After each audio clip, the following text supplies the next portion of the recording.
I remember maybe 10, 15 years ago, if you wanted to check if a brand was like a big deal, Mm-hmm. you looked at their follower count. That was it. That was the measure. Absolutely. Millions of followers meant, well, everyone assumed it meant millions of eyeballs. Success. Right. But here's the thing, and this is what we're diving into today. Mm. That whole playbook, it's done. Obsolete. The digital world has just fundamentally changed under our feet. It really is quite something how fast these things can flip, isn't it? And Nicola Lewis, in this really crucial piece published just today, August 13th, called Interest Media, A New Strategy for Business Success, she just nails the core of this massive shift we're seeing. Exactly. And that's our mission today. We're going deep on Lewis's article. We want to unpack why everything we thought we knew about social media and, doing business on it has been turned upside down. Yeah. And crucially, we want to give you, the listener, what you need to really get your head around this so you can actually thrive in this, new world. It's a total rethink, a complete redefinition of where value comes from online now. Okay, so let's rewind a bit. For a decade plus, social media felt very social. Right. The goal for businesses was stack up those followers, get a huge number. It was a badge of honor, right? A sign you were influential.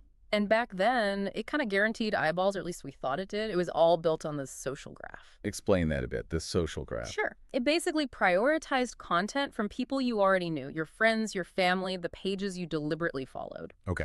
So likes, comments, shares from that network, those were the signals. That told the platform, hey, this post is important.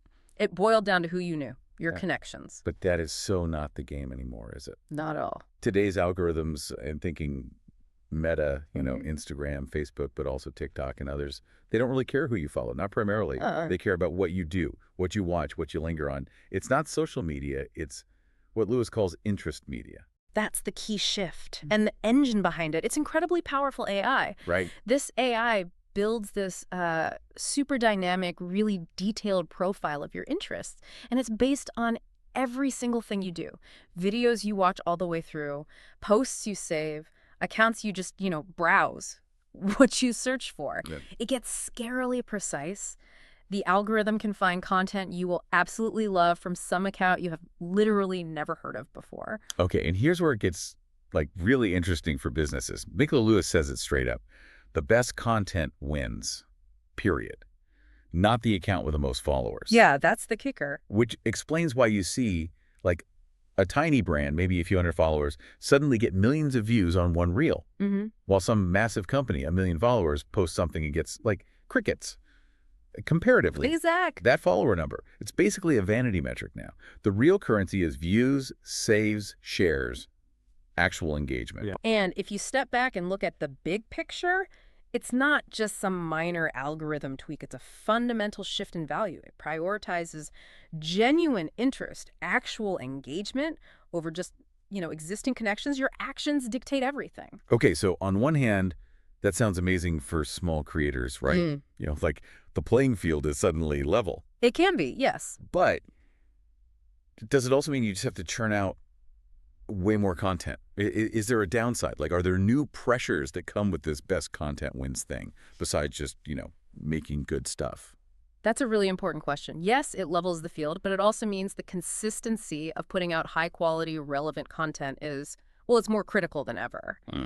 The challenge isn't just getting followers anymore. It's about keeping people consistently engaged with what you offer. And for some businesses, that means basically overhauling their entire content approach. It's not just about one viral hit. You have to keep feeding that interest graph good stuff. Okay, that makes sense. And it's not just the organic side, right? This whole shift completely changes paid advertising, too. Oh, absolutely. It used to feel like this separate thing, blast out some ads. But now, Lewis says paid ads are more like an accelerator for your best organic stuff. Exactly. And the precision is just miles beyond what it used to be. Ad targeting isn't just broad buckets anymore, like women edge 25-34, Right. because the platform knows user interests in such detail. You can target people who've shown very specific, granular interest. The example Lewis uses is great. A home coffee roasting business. Yeah. They can target people who've watched, say, multiple videos specifically about grinding coffee beans, not just people who like coffee. It's that specific. Wow. And it makes you wonder, Are marketers actually using this level of precision yet, or are they still stuck in the old demographic ways? And the ads themselves, Yeah. the ones that work best, they don't even feel like ads, do they? Not really, no. They're engaging videos, maybe useful carousels. They offer real value and just kind of blend into your feed. Yep. The idea is to make something so relevant, so interesting to that specific user. They might not even clock it as a paid post until maybe the call to action at the end, if then. And the tech behind it helps too, right? With testing. Oh, hugely. Meta's tools, for instance, use AI for what's called dynamic creative. You give it like multiple videos, different headlines, different calls to action. Okay.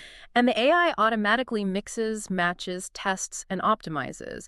It figures out the best combination for the right person at the right moment. It sort of takes the guesswork out, constantly refining, which is incredibly efficient. Okay, so tying this all together, Mm.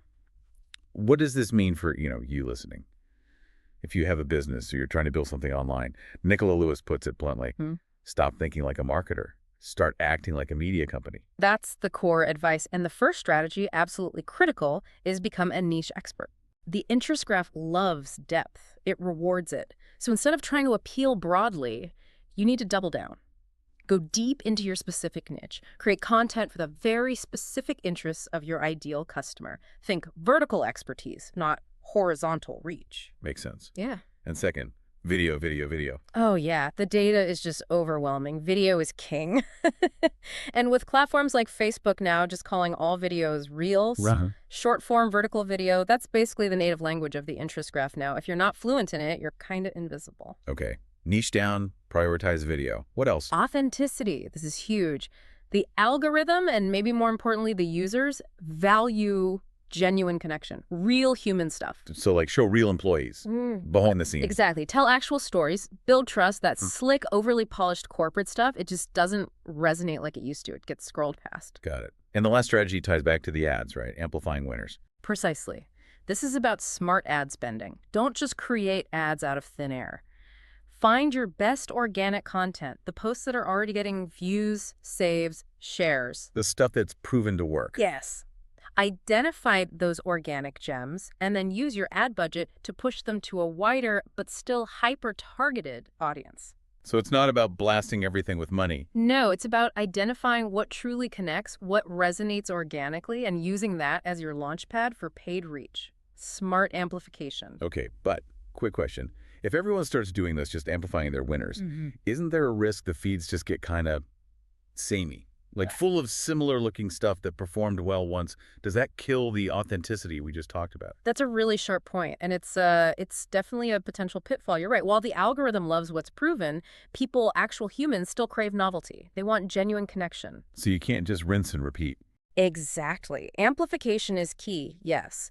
But the winner content still needs to feel fresh. It needs to evolve. It can't just be the same formula on repeat forever. It's a balance. You have to keep innovating within what works, not just clone past successes endlessly. Fascinating. Oh. It really is a dynamic space, always shifting. Always.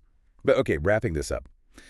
The big message here seems to be that this era of interest media, it's not something to fear. It's actually a massive opportunity. Absolutely. It genuinely levels the playing field. Your past follower count doesn't dictate your future success in the same way. Not at all. This new landscape really does reward genuine creativity, genuine value. It means any business, big or small, can succeed if they focus on being deeply relevant to a specific audience. You don't have to shout the loudest to everyone anymore. So the final thought for you, the listener, as you think about your own online presence, your business, whatever you're building, how much of what you're doing right now is maybe still stuck in that old social graph mindset, chasing likes or follower counts? And maybe more importantly, what's one single step, one concrete thing you could do, maybe even today, to start truly acting like a niche media expert in this new interest-driven world?